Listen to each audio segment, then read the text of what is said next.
As a boy, I remember my dad saying, "Son, you gotta look down the road." I was just starting to learn how to drive, and I was so concerned about that yellow line that I wasn't looking down the road for the stop signs, for the people coming.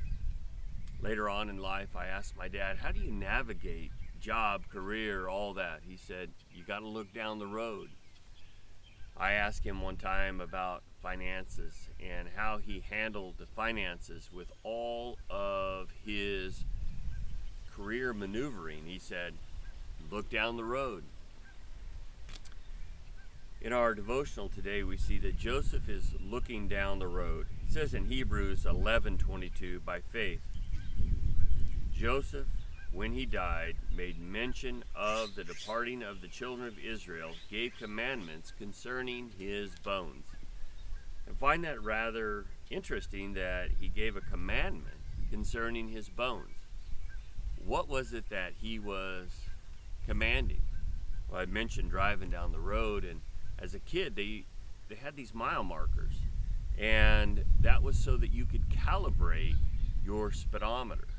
And so I used to watch those and watch the speedometer as my dad drove, and I found it really interesting that they actually were helpful. So I'm going to look at some mile markers in the Word of God. In Genesis 15, we find that the Lord is speaking with Abraham in regards to his promises.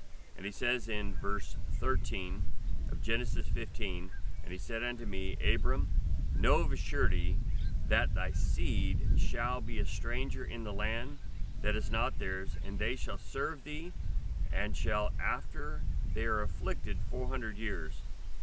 And also that nation whom thou serve I will judge, and afterwards they will come out with great substance." Well, that's exactly what happened. Is Abraham's descendants went down into Egypt. They served 400 years, and after 400 years, they came out with a great substance. Now we read at the end of Genesis in 50, "And Joseph said unto his brethren, I die, and God will surely visit you and bring you out of this land and into the land which he swore unto Abraham and to Isaac and to Jacob. Joseph took an oath of the children of Israel, saying, God will surely visit you, and ye shall carry my bones from hence. So Joseph died, being 110 years old, and they embalmed him, and he was put in a coffin in Egypt."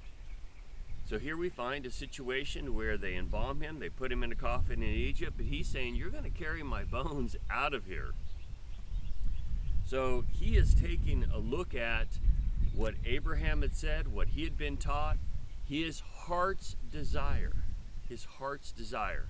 While he resided most of his life in Egypt, his heart never left the land that God would promise Israel. Now we find ourselves over in Exodus 13 in verse 19. It says, "And Moses took the bones of Joseph with him, for he said straightly, swore the children of Israel, saying, God will surely visit you, and ye shall carry my bones away hence with you."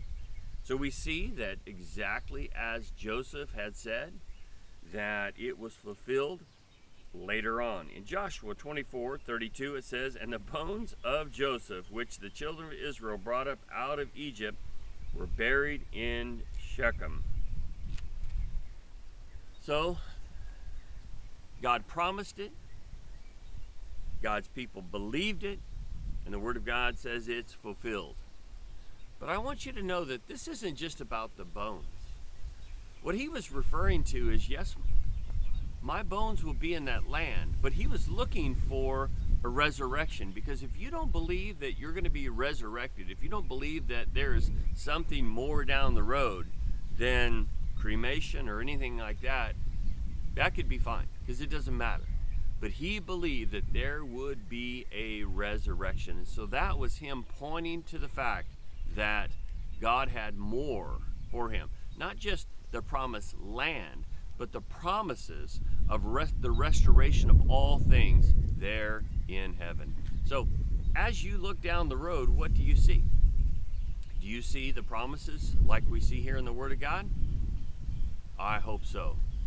So It may seem like a pretty morbid thought, but can you look beyond the physical into the spiritual?